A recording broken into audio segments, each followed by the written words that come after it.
여러분 안녕하세요. 항상 새로운 지식을 갈구하시는 여러분을 위해 준비한 오늘의 집중 탐구 시간에 오신 걸 환영합니다. 네, 반갑습니다. 오늘도 아주 흥미로운 자료들을 듬뿍 가져왔습니다. 여러분 혹시 그 최고급 레스토랑에서 입에서 살살 녹는 와규 스테이크 썰어보신 적 있으신가요?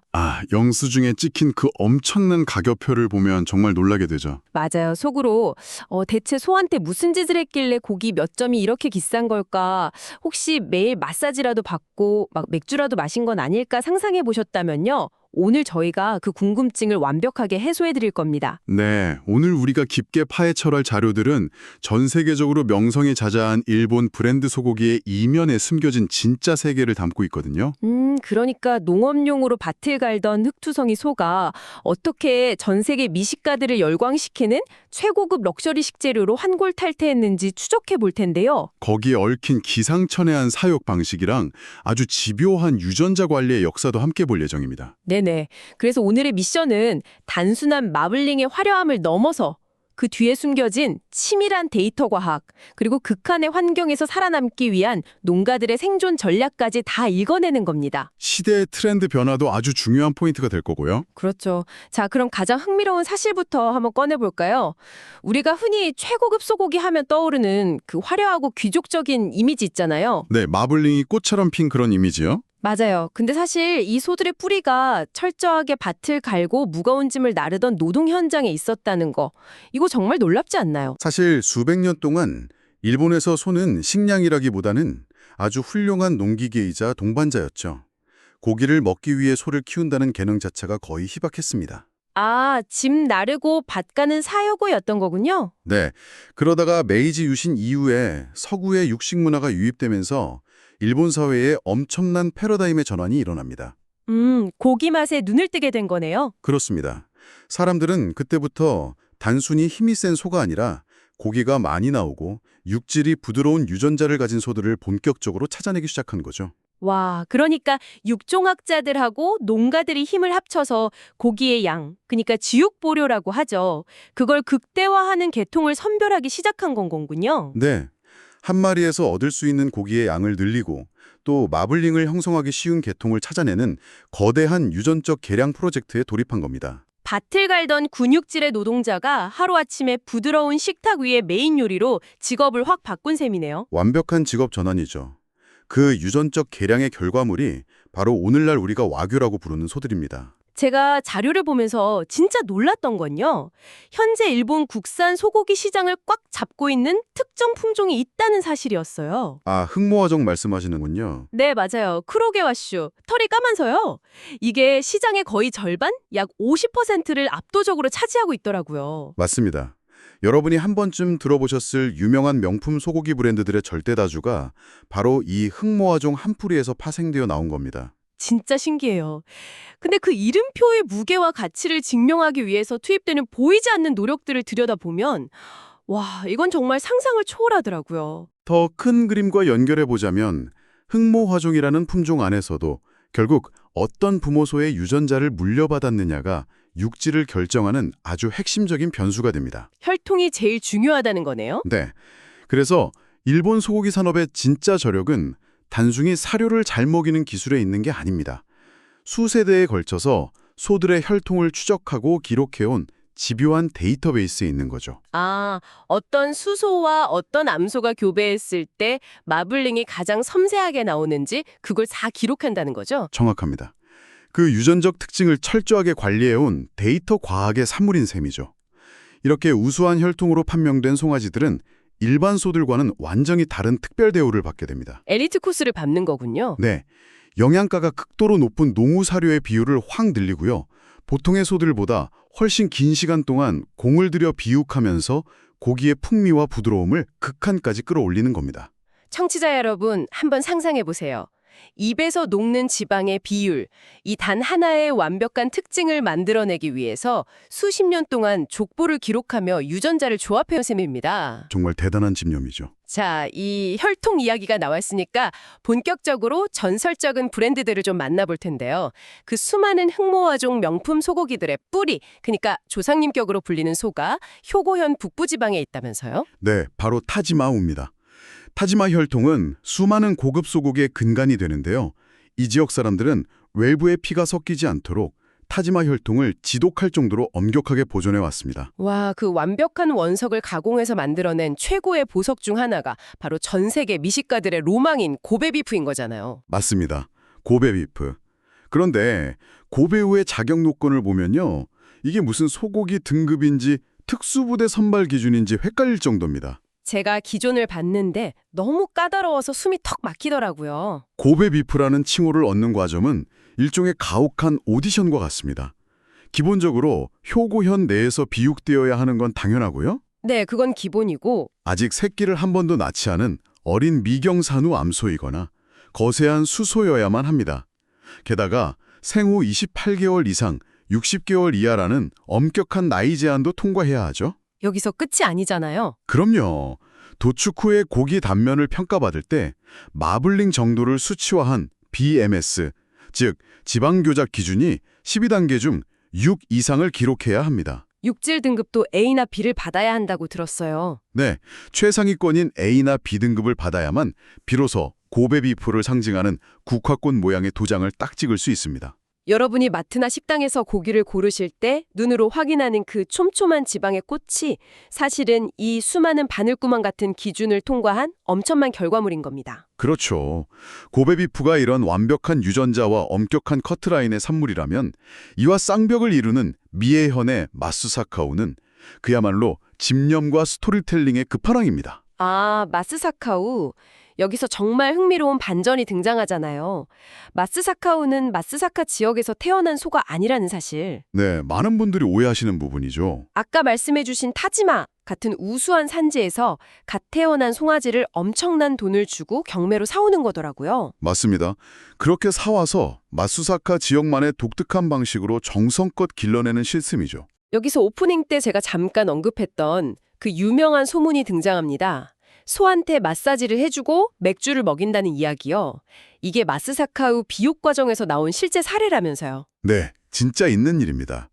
많은 분들이 그걸 단순한 과장이나 마케팅이라고 생각하시는데 거기엔 아주 정교한 생화학적, 수의학적 이유가 숨어 있습니다. 어떤 이유인가요? 소를 900일 가까이 장기간 비육하다 보면 특히 무더운 여름철에 소들이 극심한 스트레스를 받고 식욕이 뚝 떨어지게 됩니다. 밥을 안 먹으면 마블링이 안 생기잖아요. 아, 입맛을 잃는군요. 네, 그래서 이때 소화 효소를 자극하고 위장활동을 돕기 위해 실제로 맥주를 처방하는 겁니다. 식욕 증진용이죠. 맥주가 소화제 역할을 하는 셈이네요. 그럼 마사지는요? 마사지 역시 단순히 소를 호강시켜주는 게 아닙니다. 피하 지방이 고르게 퍼지도록 돕고 스트레스 호르몬 수치를 낮춰서 고기의 결을 부드럽게 만드는 아주 실용적인 사양 기술의 일환입니다. 와, 마스사카오의 상징인 그 그물망 같은 마블링, 이른바 사시가 이런 극한의 보살핌 속에서 탄생하는 거군요.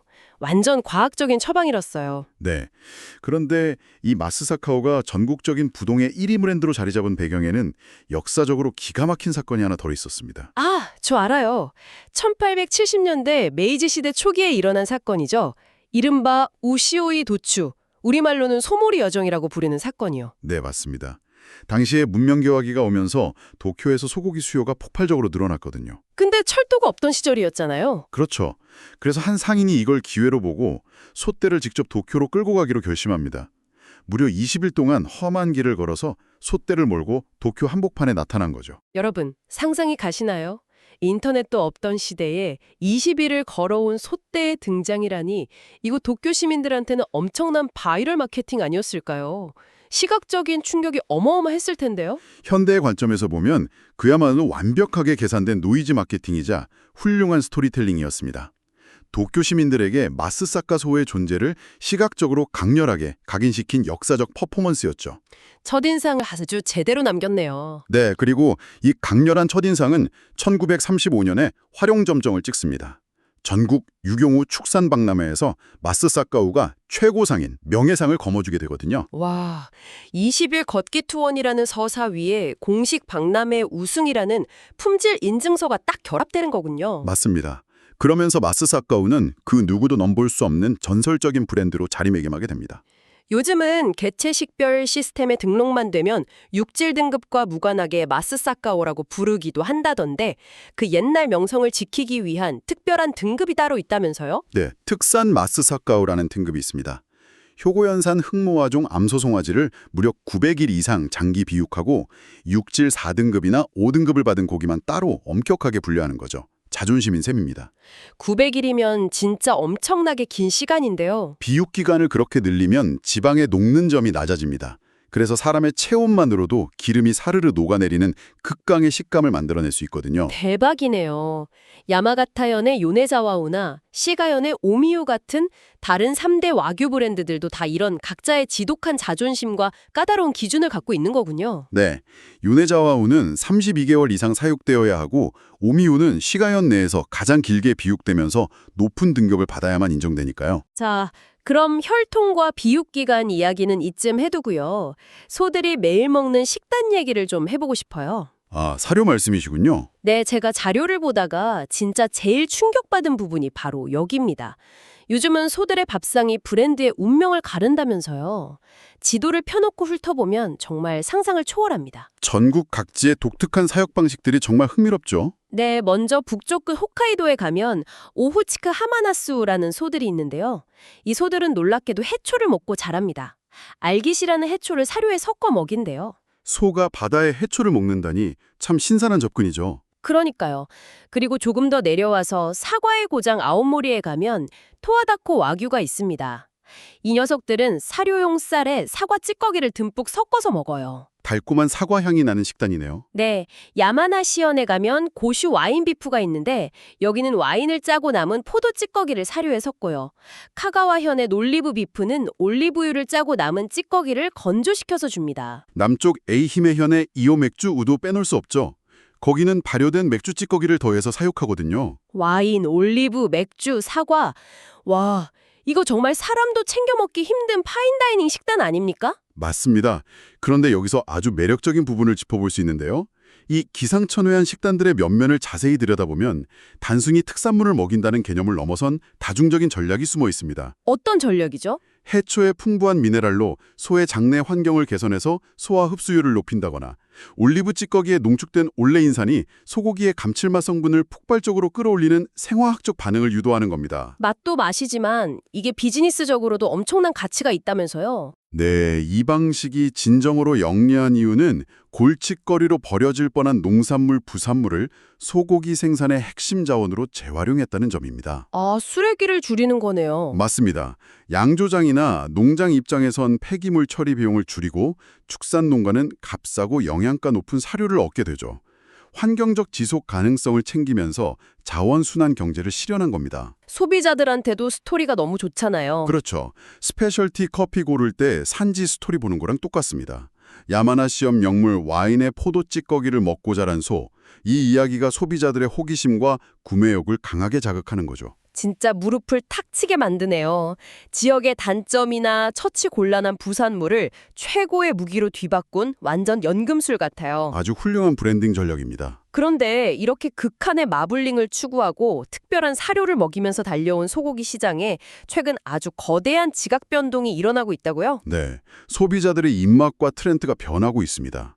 무조건 마블링이 많은 입에서 살살 녹는 고기만 최고로 치던 시대가 서서히 저물고 있는 거죠. 사실 요새 고기 드실 때 마블링 너무 촘촘하면 금방 느끼해져서 많이 못 먹겠다는 분들 많으시거든요. 건강을 중시하는 헬스 앤 웰니스 트렌드가 확산되면서 적색육 본연의 깊은 감칠맛을 느낄 수 있는 소고기가 새롭게 곽광받고 있습니다. 기름기가 적고 헬시한 느낌을 선호하는 거군요. 네, 그래서 100% 자급조사료, 즉 풀만 먹여서 키운 일본 단각종인 기타사토 야쿠모우나 갈색 털을 가진 아카오시 같은 새로운 브랜드들이 시장에서 엄청난 인기를 끌고 있습니다. 고기는 역시 씹는 맛이지 하는 분들에게는 아주 반가운 소식이네요. 그런데 시장의 변화가 입맛에만 국한된 게 아니더라고요. 지갑 사정이랑 직결된 전략적 변화도 있었다면서요? 네, 바로 가성비를 노린 교자부, 즉 F1의 등장입니다. 과거엔 최고급 수십만 원짜리 와규 아니면 저렴한 수입육 이렇게 시장이 극단적으로 양극화되어 있었잖아요. 네, 그 중간지대를 파고든 게 교자부입니다. 우유를 짜는 젖소인 홀스타인 암소와 고기 맛이 뛰어난 흑모아종 수소를 교배시킨 홍열종이죠. 아, 젖소의 빠른 성장 속도랑 덩치, 그리고 와규의 우수한 마블링 유전자를 합친 거군요. 맞습니다. 맛과 가격의 밸런스를 기가 막히게 잡으면서 소비자들에게 아주 합리적인 가격대인 오테고로칸을 제시한 겁니다. 순종 와규에 뒤지지 않는 훌륭한 맛을 내면서 생산 단가를 획기적으로 낮췄죠. 그 대표적인 성공 사례가 토치기연의 토치기 코오리 고개누잖아요. 농협이 주도해서 만들었는데 유전자 조작을 하지 않은 논지해호 옥수수 같은 걸 먹여서 건강함까지 챙겼다고요. 네, 안전한 사료로 소비자들의 불안감까지 잠재운 아주 훌륭한 전략입니다. 육질도 좋고 사료도 건강하고 가격도 착하니까 인기가 없을 수 없겠네요. 근데 이 교자부의 성공이나 브랜드화의 가속화 이면에 1991년이라는 역사적 맥락에 깊게 자리 잡고 있다고요. 네, 1991년 소고기 수입 자유화 조치입니다. 이 사건은 일본 국내 농가들에게 그야말로 거대한 쓰나미와도 같았죠. 아, 값싼 미국산, 호주산 소고기가 막 밀려 들어온 거군요. 그렇습니다. 80년대 버블 경제 때 고급화만 추구하던 시장에 엄청난 가격 경쟁력을 가진 수입육이 관세 장벽을 뚫고 쏟아져 들어온 겁니다. 농가들 입장에서는 진짜 위기였겠네요. 살아남으려면 어떻게든 차별화를 해야 했을 테고요. 맞습니다. 수입육이 절대 흉내낼 수 없는 자신들만의 고유한 무기와 정체성을 확립하는 것. 그게 유일한 생존 전략이었습니다. 그 결과 현재 일본 전국에 약 300종류 이상의 브랜드 소고기가 존재하게 된 거죠. 와, 위기가 오히려 혁신의 촉매제가 된 거군요. 거대한 파도에 맞서서 마블링 프리미엄을 고수하거나 와인 찌꺼기 스토리로 무장하거나 아니면 교자부로 가성비를 창출해낸 농가들의 치열한 각자 도생의 결과네요. 단순히 소를 키우는 1차 산업을 넘어서 소비자들의 세밀한 니즈와 취향에 부응하는 거대한 브랜드 생태계로 진화한 겁니다. 네, 오늘 저희는 입에 넣으면 사라지는 소고기 한 점을 통해 역사, 유전학, 그리고 치열한 비즈니스 전략이 얽힌 세계를 탐험했습니다. 사여구에서 미식으로의 진화, 타지마 혈통을 지킨 진념, 20일을 걸어간 상인의 마케팅, 폐기물을 명품 사료로 바꾼 지혜까지요. 수입 개방이라는 위기와 건강 트렌드 앞에서도 300개의 브랜드로 피어난 그 치열한 생존 전력이 참 대단하죠. 이런 산업의 메커니즘을 짚어내는 게 우리가 세상을 더 깊이 이해하는 강력한 무기가 됩니다. 맞습니다. 여러분, 오늘 이 집중 탐구를 마무리하면서 여러분의 일상에 작은 파장을 일으킬 도발적인 질문을 하나 던지고 싶습니다. 어떤 질문이죠? 오늘 우리는 포도주 찌꺼기나 올리브 찌꺼기가 어떻게 지역 최고의 명물로 재탄생했는지 살펴봤잖아요. 그렇다면 여러분의 지역사회나 여러분이 속한 산업군에서 지금 무심코 버려지고 있는 부산물이나 단점은 과연 무엇일까요? 아, 그걸 완전히 새롭고 가치 있는 프리미엄 브랜드로 바꿀 아이디어를 묻는 거군요? 네, 맞습니다. 소에게 사과를 먹일 생각을 한 것처럼 가장 혁신적인 아이디어는 어쩌면 우리 주변의 쓰레기통 안에 가장 평범해 보이는 일상 속에 숨죽여 기다리고 있을지도 모릅니다. 아주 의미 있는 질문이네요. 네, 오늘 준비한 집중 탐구는 여기까지입니다. 여러분 곁에 숨겨진 원석을 발견하는 빛나는 하루 보내시길 바랍니다. 감사합니다.